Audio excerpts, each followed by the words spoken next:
This is IAQ Radio, Indoor Air Quality Radio, the voice of the indoor air quality industry, with your hosts, Radio Joe Hughes and the Z-Man, Cliff Zlotnick. And now, Radio Joe Hughes. Good day and welcome to IAQ Radio Plus, episode 758. This week we welcome back Jeff Moore, RIA President and ATI President and Chief Acquisitions Officer. We're going to talk about current events in the restoration industry and, of course, the Restoration Industry Association. Before we get started, let's thank our sponsors. They're the reason we can continue doing the show. Don't forget, after the show, go to afterthoughts.iaqradio.com to add any comments. IAQ Radio Association sponsors are IICRC, the Institute for Inspection, Cleaning, and Restoration Certification at iicrc.org. The Restoration Industry Association, RIA, at restorationindustry.org. The Environmental Information Association, EIA, at eia-usa.org. IAQ Radio industry sponsors are Particles Plus at particlesplus.com. Tramex Meters at tramexmeters.com. EMSL Analytical Inc. at emsl.com.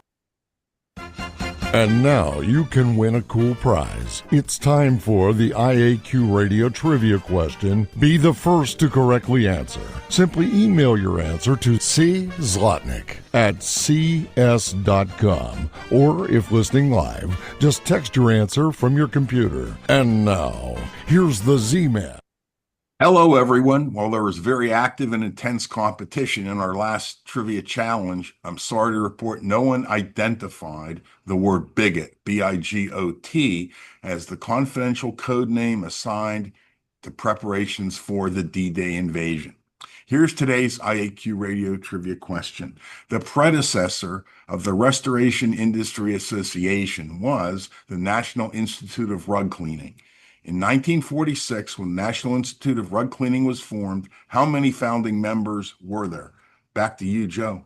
Okay, joining us today is Jeff Moore as President and Chief Acquisitions Officer for ATI. He drives the company's growth and spearheads key initiatives that focus on the future of the organization. He's also the current president of the Restoration Industry Association. And today we're going to talk a little bit about that organization and their goals and how kind of things fit together with ATI. Jeff, welcome back to IAQ Radio. Thanks for having me, guys. Excited to be back. Good to see you again. It's been a little bit, but last time we had you with the panel. This time you're going solo. Good, yeah. By the way, Cliff, why don't you start us off? Okay, Jeff. Well, first of all, congratulations on your election to RIA president. It's a big responsibility. As the new president of RIA, what are the short and long-term goals for RIA? So short-term goals, I think we got to do a better job of communicating. We represent a really large industry, and those that are members, we've got to do a better job of communicating to members and non-members. And so I'll pick on my own company. Not everyone knows what's going on in RIA, even within my own organization. And so we as an organization need to make sure we're representing restorers, not just owners, not just general managers. And I think historically, RIA has catered more towards owners, and we need to get more deeply involved in our members' organizations. And so we are making sure we're representing not just the owner, but all the way down to the technician. And I think we just we're doing some really amazing things, but we are not very good at communicating those wins that we're getting in the association. So I think one thing over the next 2 years, the one thing I mentioned at Town Hall at the RIA conference is we have to do a better job of communicating to the organization, those in the organization, those that are watching from afar, the wins that we are doing as an association. We're taking on some really challenging, difficult things, but if membership doesn't know about them, we're failing. So a win's not a win when no one doesn't know about it. So who wants to win a Super Bowl if no one was there to watch the game and no one's watching it on television? That's the whole point, is so everyone else gets to see your victory. And I think long-term, we need to represent all restorers, but I think we need to take on some really challenging tasks. And so I think that with that, the one thing we launched at convention was carrier relations and carrier task force. We are in an industry now that is more contentious with carriers, more contentious with contractors. Anytime you have insurance, there tends to be a rub. They're getting some bad PR. I'd say on Capitol Hill and even with our federal government. And we need to do a better job as restorers to one, communicate with carriers that are involved, and we need to reduce the friction and the animosity in the claims process as much as possible. And they are a $1 trillion organization. We are a very small organization. So this is going to take us a long time, and that's why it's our long-term goal is to better build the communication gap between us and the insurance community. You know, as your president, and you have a short term in which to get things accomplished, and there are already things that were done by predecessors that you're handling, and so on and so forth. If you had one single initiative that would be most important to you, what is it? During my 2-year term, I would say the number one angst amongst contractors is delayed payment. So I think we had a big win in Canada where they're now seeing, I think they've seen average days go from like 90 down to weeks. I think that is one of the biggest things that is a challenge in this industry. And just over like the last 5 years, I think it's 30 days longer to get paid, and it's a negative cash flow industry. And if we continue down the trajectory and it keeps taking us longer and longer, it's not going to be financially viable to be in this industry. So I think that's something one I have to improve, but one thing we have to change it over the course of the next 2 years. And I think there's multiple ways that we can do it, but I think that's probably the number one thing that's hurting people in the restoration industry. Well, Canada's a smaller country, and they have national banking, which I think is, pretty unique. It's something that we really don't have in the United States. I don't know how you were able to do it there and you're not able to do it here. Is it size or complexity or too many states getting involved with it, or what? Everything in the US is just more complicated. It's more difficult. Yes, the states, there's just more of them than there is in Canada. Things are more regulated in Canada than they are in the US. And you throw in insurance in the US and it just makes things legally more complicated. So it's a state by state thing that we need to tackle. But the reality is the industry, although we do represent all 50 states, the reality is the claims industry or the restoration industry. If you look at Florida, Texas, California, that represents 50% of our industry. You throw in a state like New York, you're talking like 55 to 58% of the whole United States is captured in 4 states. So even if we can move the needle in, 3 or 4 states, it's certainly moving the needle across the country. It's not going to help those that aren't in those states, but those 4 states do represent a major, not only population, demographic size, but also claims. And anytime you have population, that's where you have your claims. Joe? Jeff, I'm curious, do other industries that deal with insurance have the same issues that RIA has, like, auto repair shops and roofers that do, hail damage, etc.? Are they having the same problems? I would say, generally speaking, we are that. So insurance wise, there's really 3 primary insurance industries. You've got medical, you've got auto, and then you've got property. So we live in the property space. I'd say we are the most complicated of the insurance industries, which makes it more challenging. So, if I need a prescription, I can get the brand name or I can get, 3 or 4 off brands, but it's relatively the same drug. It's the same medicine. Same thing with auto. If I drive a Honda Civic's a Honda Civic, unless it was modified, a part's a part. And so it's a lot more standardization in those industries than there is in property. I'll give you an example of a 3¼ inch baseboard. Well, there's probably 150 different manufacturers that make 3¼ inch baseboard, all which could have the same size. It's the same product, all have a different retail price. And depending on where you buy it. So to standardize things like you do in medical and auto, although I do think eventually there will be more standardization than there is in property, everything's so different. Every home is different. The molding behind you, Joe, is going to be different than it is in Cliff's house or someone else's house. I don't know how old it is compared to something else, or how complicated it's going to be. So I think property just generally tends to be more complicated. But I would say roofers, anyone in the property space, it's not limited to contractors. I would say industrial hygienists. I would see even it was funny. I talked to a competitor who had left and is now running national accounts at an independent adjusting company.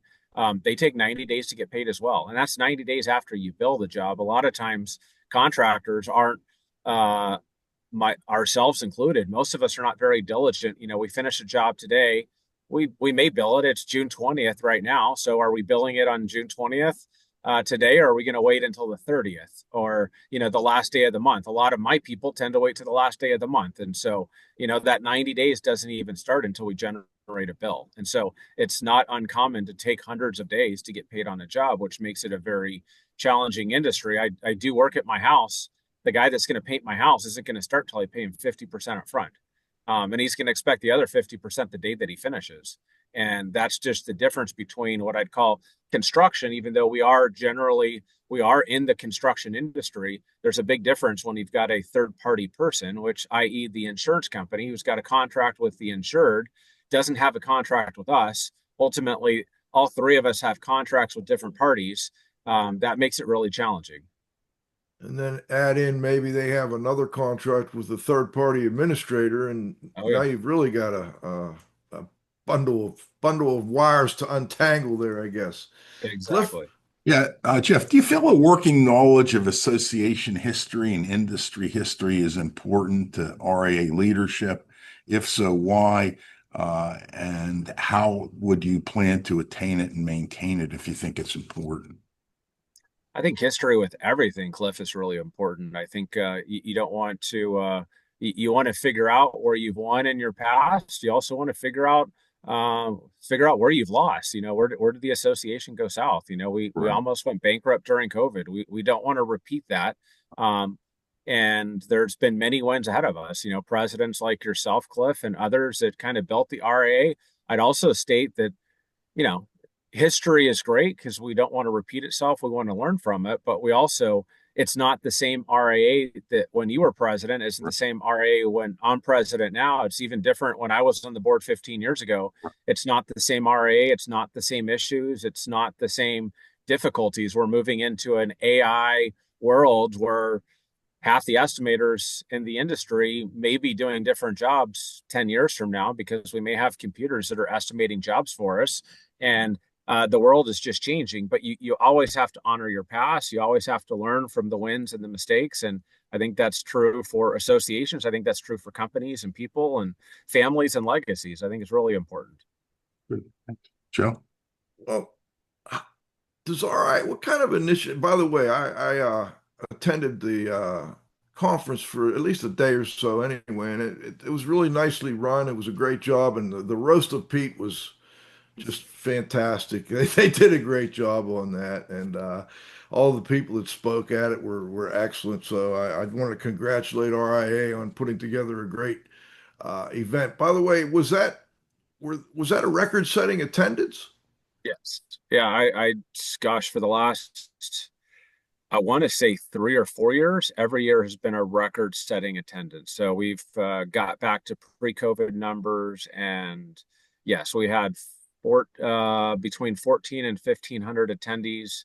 I think our goal this year going into convention was to hit like 1,250. So we surpassed that. And yeah, we blew out every metric we set forth at the RIA. We beat and surpassed. So yeah, it was an incredible event. Do you have any kind of breakdown on like how many of the attendees were, 20 to 40, how many were 40 to 60, how many were 60 and over, and what is RIA doing to attract the younger generation? I see these guys on Facebook in their little groups, and they seem like they've got thousands of people in these groups. What is RIA doing to attract those younger people? So we're talking about, we used to have a young restorers. And so we did, for the first time this year, we partnered with CNR Magazine and we did like a 40 under 40. So trying to highlight up and comers. It was funny because I pitched the original idea to Michelle over at CNR and we debated with RA, like, we wanted to do a 40 under 40, but we're like, man, I don't know if we're going to get 40 people to apply. We had 110 people apply. And we ultimately made the decision to only nominate 10 people. And so I think the young restorers, I think partnering people at convention with someone, we do a welcome reception for first time attendees. So we are certainly trying to do our best to get the younger restorers involved. At the end of the day, it's an aging industry, very similar to the claims industry. It's not like people are going to college for the most part, unless they've got family or know someone in it and want to get into the restoration or the claims business. But it's something that we as an industry have to work on. We have to educate, and we have to start doing a better job of promoting it. It's a very lucrative, exciting, ever-changing industry that people love once they find it. It's just, unless you've got it in, it's a really hard career to find. How would you, or how will RIA motivate younger people? Because a lot of these younger, I mean, I look at the success of some of these young restoration companies, that they've been able to attain very, very quickly, and so on and so forth. How are you going to attract these younger business owners to join RIA? Well, I don't know. Joining RIA, whether you, I don't know that age matters, in my opinion, when it comes to that. I think at the end of the day, if you look at the true benefits of RIA, so you've got, I think one of the most important ones is the camaraderie from convention. You want to hear what's going on in the industry. We are the only association that's for restorers by restorers. So if you go to any other convention, for the most part, you're hearing from others in the industry. This is put on, everyone on the committee is a restorer. We're putting on information that you want to hear. It's certainly elective, but I think that the reason you join RIA is for convention, first off. I think number two, I put my business hat on. Everything's a financial decision. So anytime I'm spending money on my business, I've got to have an ROI. We've got discounts with 25 different vendors. Everything from Sunbelt Rentals, which has kind of been our legacy go-to vendor for decades and decades and decades, to Xactimate that everyone uses almost on a daily basis, and every other service provider you can imagine. And so to recruit newer, younger, really companies, I wouldn't even describe it as age, Cliff and Joe. I would say about 2 years ago, we changed the membership, and we said, you know what, we want it to be affordable. So whether someone quits a restoration company today and starts their own business, in some states it's that easy, we want it to be affordable. And so for new year, first year members, it's only $299. So we want to make it affordable for the person that's out of college and wants to start something new, or someone who wants to leave a restoration business and go out on their own. So it's affordable for them. So I think the discounts are a great way. You've obviously got the classic education pillars. Again, depending on where you're at in your career life, that's attractive to some. It's not attractive to all. So I think there's a multitude of why people want to do it. I think ultimately making a difference, I think, is the most important part. Like at the end of the day, if I'm a small, young, independent restorer, there's only so much buying power I have. So I get that with the RIA.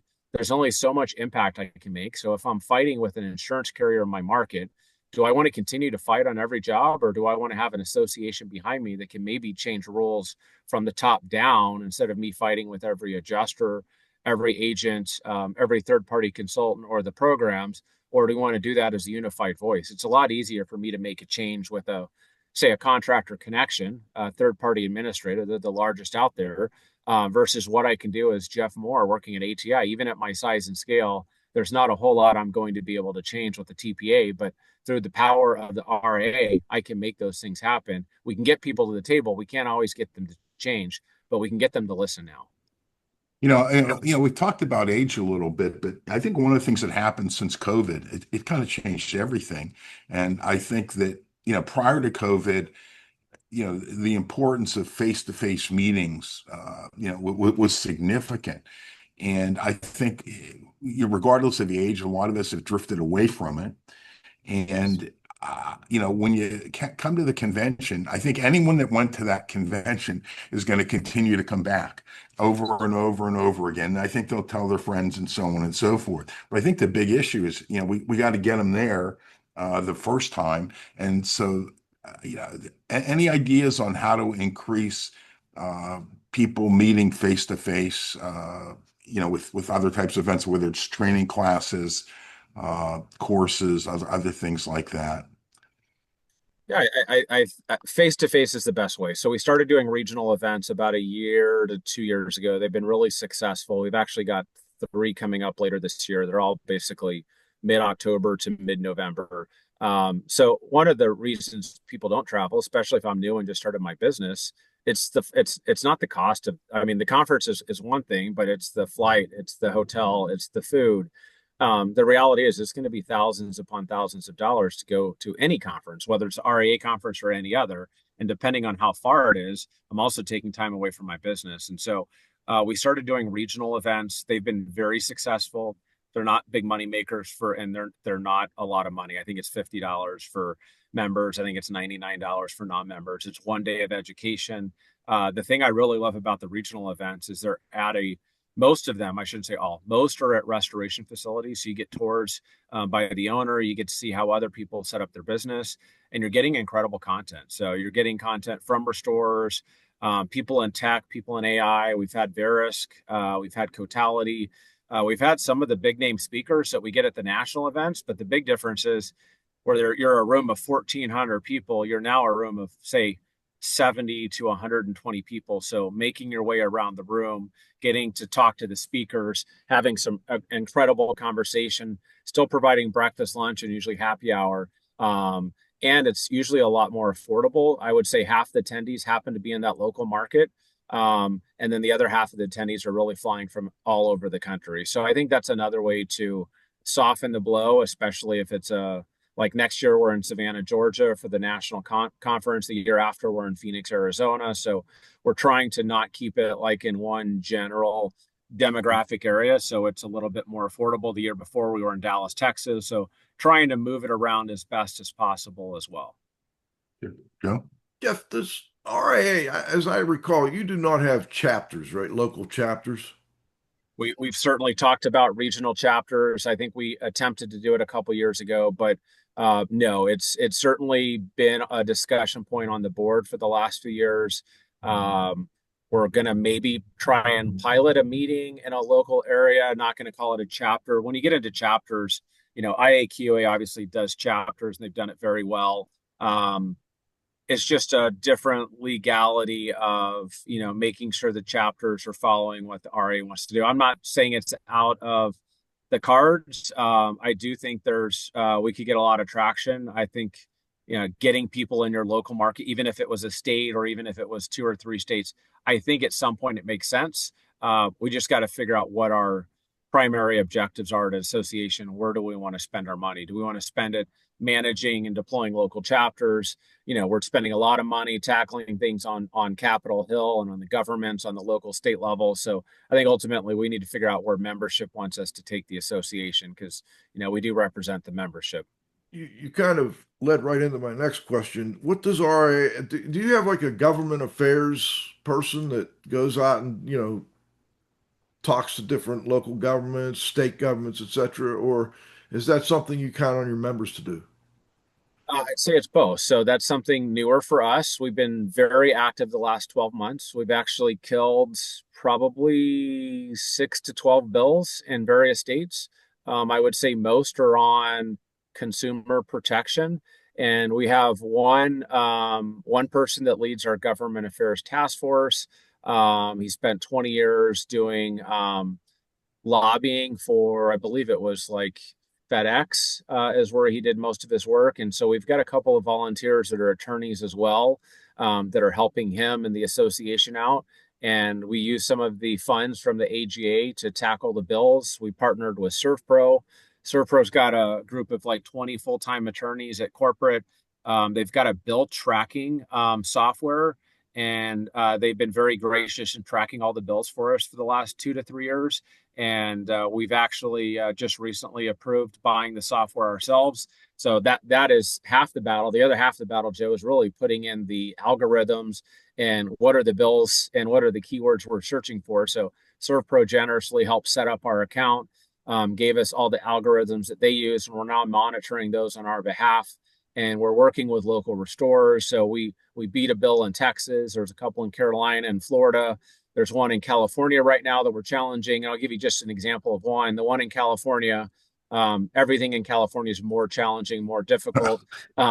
Typically, once they get stuff approved in California, it eventually catches its way across the country. It may take 10 or 15 years, depending on where you're at. But the one that's on the table right now that's concerning for a restorer is in California, they have a 3-day cancellation notice right now. So if you do a job, they have 3 days to cancel, which is fine for construction work. But as you all know, we do a lot of mitigation and emergency work. So technically in California, I, as a restorer, could go do a mitigation job now, be done in 3 days, and the customer can technically cancel the contract without a penalty.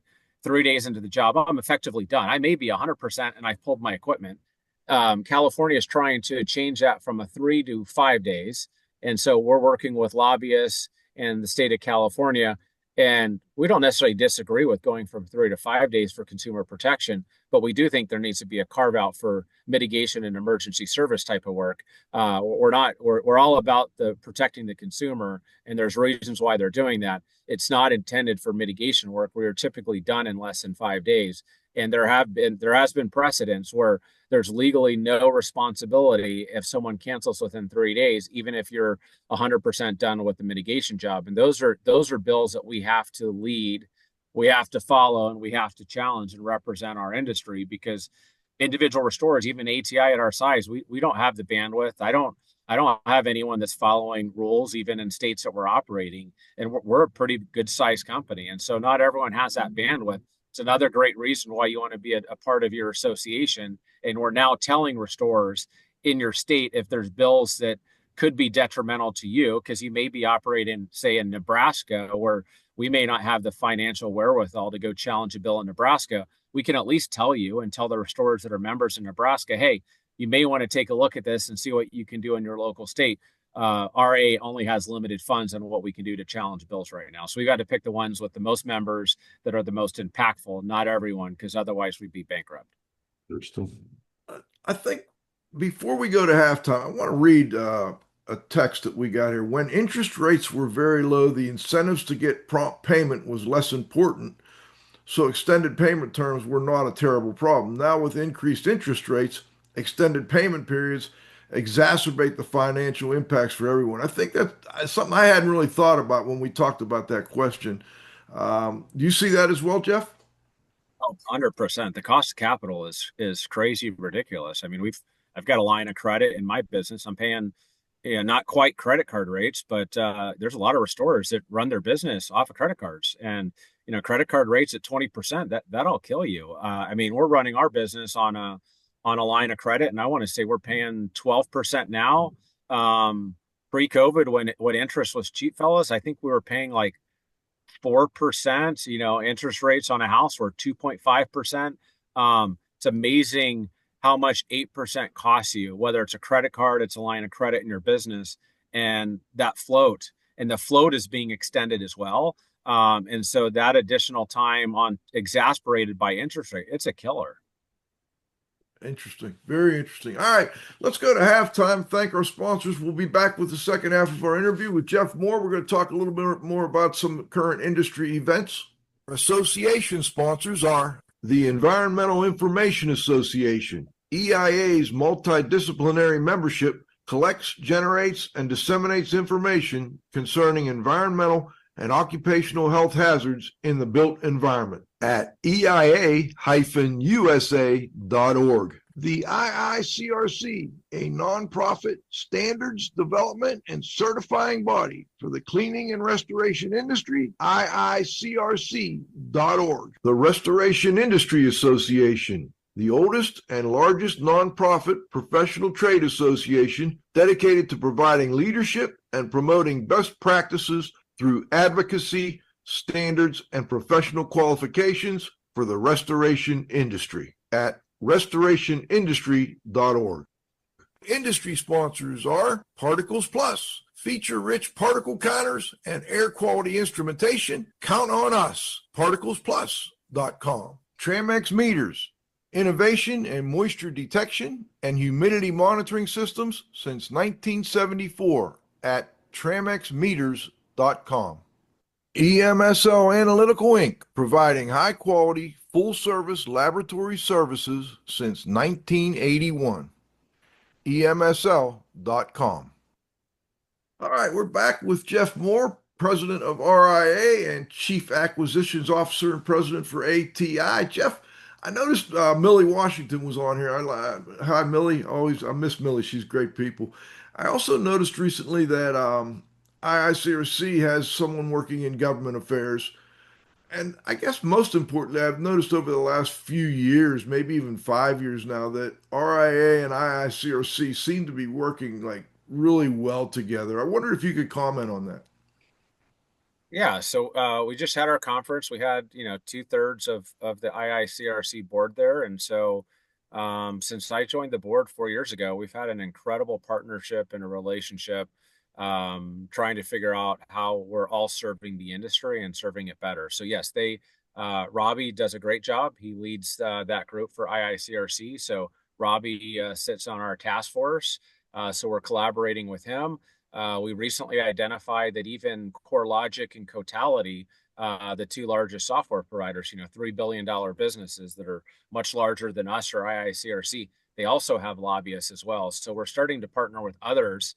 There's a lot of synergies. The reality is anything that could impact a restorer could impact other groups. And I never even thought about CoreLogic or Veris. So we're in early innings of figuring out who their lobbyists are.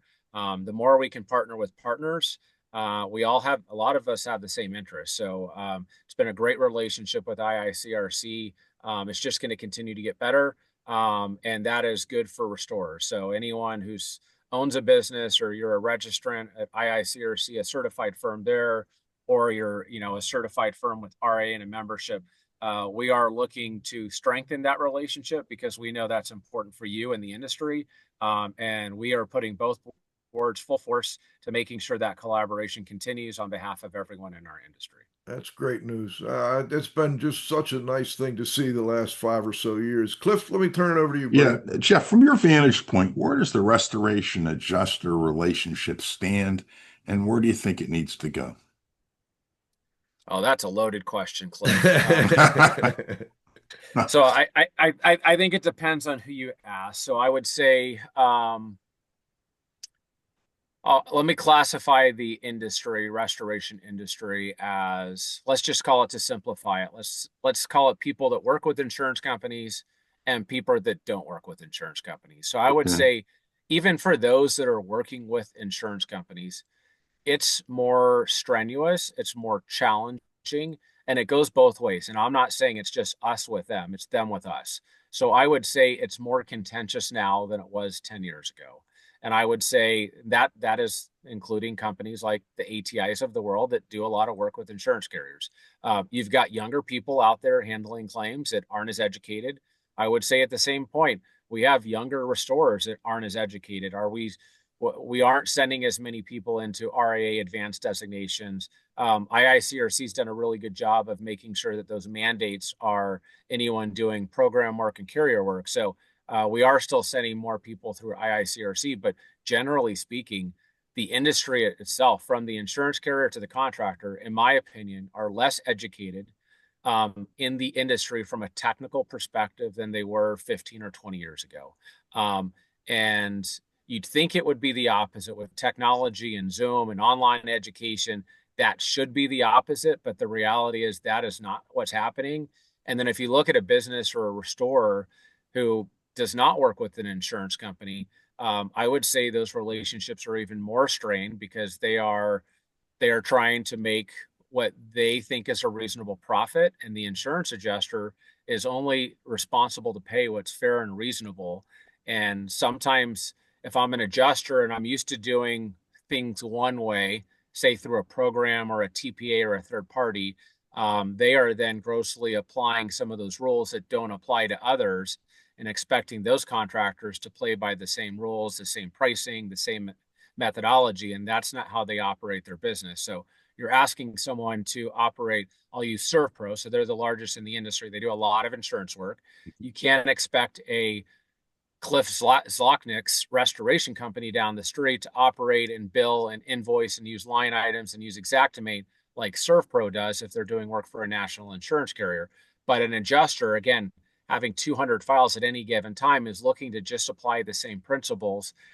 They don't always know the difference between a SurfPro and a Cliff Zlochnik and an ATI. They're just applying their version of what's normal, not necessarily what the company expectation is of them. And because all of us are less educated, there tends to be more rub.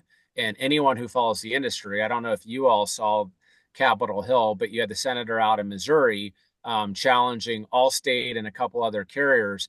And there's been a lot of bad press on the street with insurance carriers. And I can tell you, as a contractor, our biggest issue, and that's all contractors, is communicating with carriers. I will also tell you in the reverse. I sit on a panel at Veris where we have a bunch of the largest carriers and a lot of providers in the industry. What was insightful for me was, I think it was the head of claims for Allstate.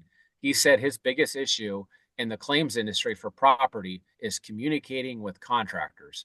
So literally our biggest issue is their biggest issue. And so I think ultimately that's why we created this carrier task force. We have to communicate better. I don't care if you think they're evil doers and I never want to talk to an insurance company and that's your business, that's your prerogative.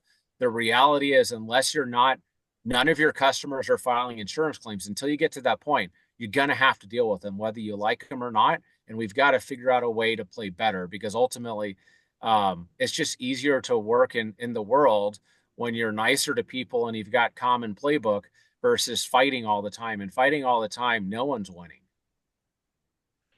Jeff, I have a little construction company, and my son, even with them, the communication, I don't know if it's something about people in the trades that don't like to communicate. I don't understand it. It's like you've got to communicate and you've got to document things and communicate constantly. And it's like when he's done for the day with his job, he just wants to go somewhere and not have to deal with anything. And unfortunately, the job's not over until you communicate what you did and you get the invoice out and you get it paid. So I'm glad you brought that up. Cliff? Yeah, what critical gaps in standards, pricing, and processes do you think need to be addressed, Jeff? So pricing is always going to be contentious. I don't know that any contractor or any carrier is ever going to be happy with pricing, but I do think pricing has to be more up to date. Coming out of COVID, we do know that Cotality and Verisk, as an example, are typically 30 plus days behind in pricing. So with APIs, with technology, we have to do better to update pricing. There was a scare this year with tariffs and different things that were going to have a drastic impact, still may have a drastic impact at some point. But can you imagine the impact? Let's say a lot of the lumber here in the US comes out of Canada. Let's say if Trump actually did put on those tariffs in Canada, imagine the detrimental impact or the animosity and the financial harm that would have caused all contractors, restoration or not. If you're using Xactimate or Cotality pricing, if it's 30 days behind and I've got to reframe an entire house and that framing package is 50% more than what it was, and an adjuster comes back, this is very, very plausible to say, well, that estimate was done before the tariffs went into place, even though you may not have bought the lumber till 90 days later. All that's going to do is create animosity amongst these two groups that already have plenty of animosity. And so I think we just have to collaborate better with pricing agencies. I think standards, I think there's all kinds of standards. There's a downside with standards. There's a good side that it puts an even playing field. But I think when you look at regulation and standards on a state level, I think at some point we will be a regulated industry more so than what we are today. But sometimes you also don't want to be too regulated. It gives us a lot of freedom in what we do, how we operate, how we act. One of the bills that we killed in Texas, I'll give you an example. The proposal was on all fire jobs that they wanted the state of Texas to be notified of what the estimate was, what the charges were, and they wanted you to agree that you would only do the job for whatever the insurance company paid for. And so in the example where they didn't pay for what your estimate was, or they paid half of it, you would accept to take that no matter what it was, and no matter when the insurance company decided to pay for it, even if they were underinsured. And that's where overregulation can literally kill us and kill our industry and put a lot of us out of business. So it's that balancing act of wanting regulation and standards versus over-regulating us on a local, state, and maybe even a federal level. I've always been surprised that it's almost just the mold part of what you guys do that gets regulated, as opposed to the much bigger pie over here of restoration, of water damage or fire, etc. Why do you think that is, Jeff? I don't know if it's environmental's always been regulated. Obviously, it's causing harm. So, obviously there's going to be a lot more harm from mold or asbestos or lead, even bio cleanup or hazmat. Those are all regulated things because one, it really puts the employees at harm when they're doing the work, but more importantly, it puts the occupants at harm. The reality is, how much harm are you doing if we're doing a flood in your office right now, Joe? Probably not a lot of environmental harm. It doesn't mean that you can't, if you're doing the job improperly. But the reality is, most people aren't living in a fire, so it's probably not as consumer driven as other environmental hazards. So I think it's probably more of a safety thing, of anything. I do see. I spoke at Cotality earlier this year with a bunch of insurance people. I was the closest thing to anyone from our industry. Everyone else was like data scientists from insurance companies, the state commissioner on insurance. And I do foresee fire, at least in California, being regulated exponentially more than it is now. I don't know how long it'll take the state to enact, and I could see that following. But that's more related to wildfires than it is a traditional house fire. I don't think there's concern with one-off house fires as they are drastic wildfires. I don't know if water will ever be regulated. The reality is, unless the consumer is looking for it, we're still a pretty small industry, and there's a lot of other priorities that the government has. So I think until it becomes an issue on the consumer level, I don't see it being regulated more than it is. I think, I agree with you, Jeff. However, I think the reason that mold is more regulated is that, we go back to some of these early mold cases that got on television and so on and so forth. And, toxic black mold is still in people's minds and so on and so forth. And I think that there was just so much hype and overreaction, I think, by the industry, by the legal profession, and the insurance companies got it under control pretty quickly. They kind of take it out of the policies, or they, it's a $5,000 limit, and so on and so forth. And I've always felt that fire probably posed even a greater hazard, to people than molded. Particularly if it's a structure fire within the structure as opposed to wildfire. So it would seem to me that the state, if there are obligations to the public, I'd be more concerned about someone either working in or occupying, a house that had a structural fire versus a wildfire. I mean, typically, with wildfires, you have a little bit of residue that gets inside in most of them. And I think the big question that comes up most often in wildfires is this stuff in the house from a wildfire, or is it pre-existing, or is it from some other source? I think that's where the big issue is, in those types of claims. Or do you see something different? No, I think from a worker perspective, yes, it's a huge risk. And as restorers, we should be protecting our people. The problem is with fire, even maybe more so than mold, it really comes down to, the eye of the beholder, the testing. There's with no regulation on even testing to determine, and it's really hard to be able to even tell, Cliff. Is it coming from inside the house? Is it coming from outside the house? It's not as simple and scientific as, although it's a lot more than it was, it's still not as scientific as asbestos, lead, and even mold. And the reality is, if I have a house fire, Cliff, I'm likely not living in the house. I've typically been relocated out. And so the hazards for the occupants are not what they are with mold, where I can get sick. If I'm not living in there and I'm just hiring a contractor to finish it, really the only risk is in the construction industry and the trades working in there, to the extent that the fire hazards are still there. Jeff, when you're dealing with fire jobs, are you seeing more use of third parties to assist on the industrial hygiene side? So I'm a California guy. That's where I grew up. I don't live there anymore. I'm an Arizona guy, but the company that I work for, we do a lot of California wildfire work. And I would say seeing third party IEPs, hygienists on fire jobs in California has been very common practice for at least the last decade. I would say that's not true for other parts of the country. So we actually prefer to see a hygienist on a job because it takes that ambiguity away of saying, okay, well, I can smell the smoke. I know there was fire here. I know it's damaged inside. To what extent should we or should we not clean the house? And that's where the arguments can be had between the insurance company, the homeowner, and the contractor. And anytime you get in a third party provider to test it and to be able to test it at the end, I think ultimately the homeowner wins because you're going to be able to have a valid protocol of how much smoke is left in the building, if anything, and was it cleaned adequately or correctly. And I see that happening more in other states. Again, California tends to lead the way in regulation, and I do see that trickling further and further outside of California into other states with wildfires. The thing that scares me though is mold is pretty simple from a remediation standpoint. The practices are common and the practices are utilized on every project. With structure fires, it's vastly different.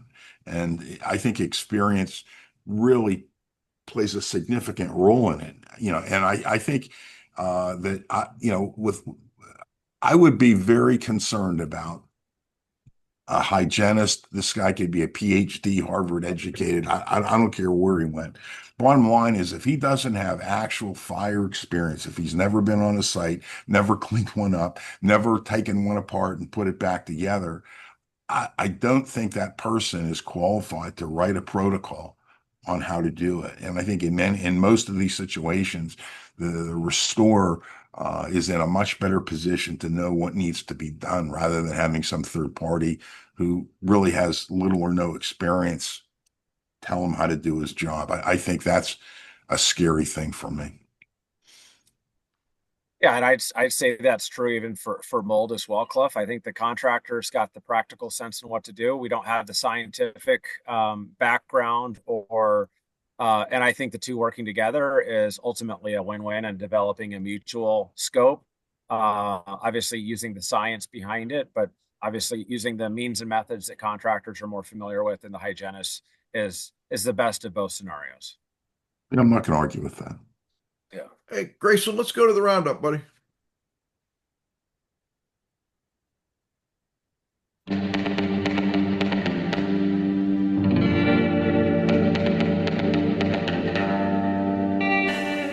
All right, the roundup brought to us by TramXmeters.com. Thank you, Tramex. Always great to have one of our sponsors on it.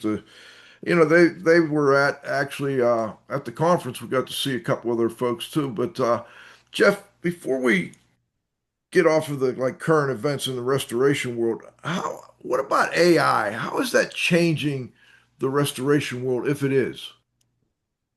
Oh, it's changing all worlds. How it's changing technology and restoration. So we're seeing a lot more automation around estimating. I see that making a huge impact over the next few years. It already is when it comes to automating estimates. I think it's automating paperwork from a field perspective. At the end of the day, as a restorer, the more we can automate from the field up, it's making us smarter. We have a lot of people in the field, some of which who graduated high school, most of which probably did not go to college, that are working in the remediation and restoration industries in the field.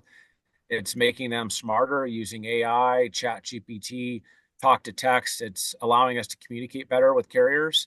So as we're doing updates on a day-to-day basis, trying to think. I think estimating is probably going to be the most cutting edge use that I see over the next 5 to 10 years, where I think if you get a Matterport, a DocuSketch, basically a spatial overview of a place, over the next 5 years, you will be able to automate estimates. And this is what the auto industry already does. So to give you an idea, auto, through photographs and video, they were able to estimate about 80% of every auto accident without a person. and they are using the person to validate the estimate. So the biggest delay for us and someone who's had a fire or a flood is actually going out, investigating the house, writing the estimate, negotiating the estimate. And so if we can automate that, and we can go in and take a spatial scan, we can provide that to whoever needs it, whether it's the homeowner, the insurance company, or just the contractor. And if I can now estimate a project in minutes, I mean, imagine how much faster I'm going to communicate with the insured. I'm going to start the job faster. I'm going to finish it faster. I'm going to have less rub because now there'll be an AI tool not only for us to estimate the job, but now imagine that same tool for the carrier validating that that's a legitimate estimate, and whether there's a concern or no concern, and you may even get to the point to where it can automatically be approved. And now that life cycle, everything from starting to completing and getting paid should be done quicker. Again, the rub, in my opinion, with contractors and the adjusters is that old school knowledge of what I think you should and shouldn't charge for, how I think you should and shouldn't restore your job based off my tribal knowledge, which may be different than the adjuster, may be different than every contractor. And the more we've got automations and standards, ultimately the more efficient we are. But we're always going to need human interaction. Every house is always going to be different. But the reality is most homes have half-inch drywall. Most homes have bad insulation. There's a lot of standard normal things that aren't outside of the box. And let's limit that estimating to 20 to 30% instead of 100%. Because right now you still have guys with tape measures, laser tape measures. And I think with technology, I think that'll reduce a lot of the friction and the automatic approvals of getting people paid.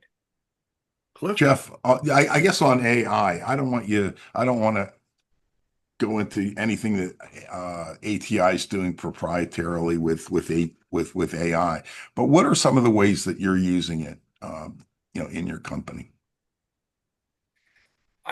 So standard processes. So they've got, everything from bots to people, anytime you have to talk to customer service anywhere, you're getting a bot. You're not normally getting a human. So anything that you can standardize. So someone that's coming to your website, they've got questions. So you can put bots on those and standard questions, standard answers.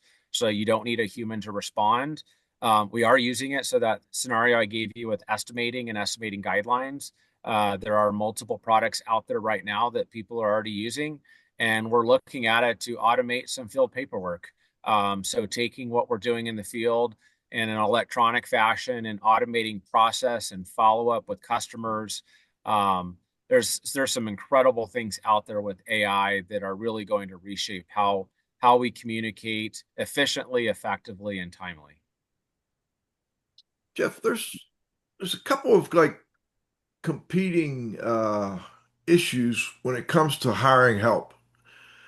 It seems to me that the younger generation is becoming more interested in doing the trades as opposed to going to college.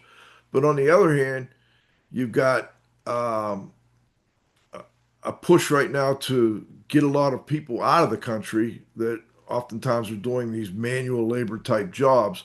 I'm wondering what you're actually seeing in the field. Are you able to hire more people now because the kids are more interested in the trades, or are people who you would have hired maybe, being pushed out of the country now?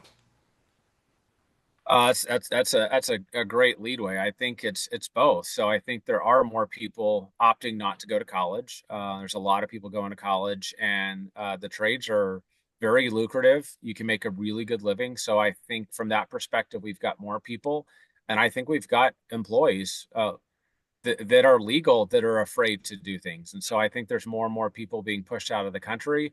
And I see it more. So us being in California, we're just highly regulated. And so anything we're forced to do in California, we apply to the other 50 states. So we may be a little bit different. So it's not impacting us. So when I say us, my employees, but it is impacting, we use third-party labor providers. We use subcontractors. They have to acknowledge that they are following the rules in that particular state or that the federal government has out there. Whether they're actually doing that or not, I have no clue on. We don't get documentation on every single employee that a sub has, nor do we necessarily need it. But we are having more challenges with scheduling jobs, getting people to show up depending on where it is.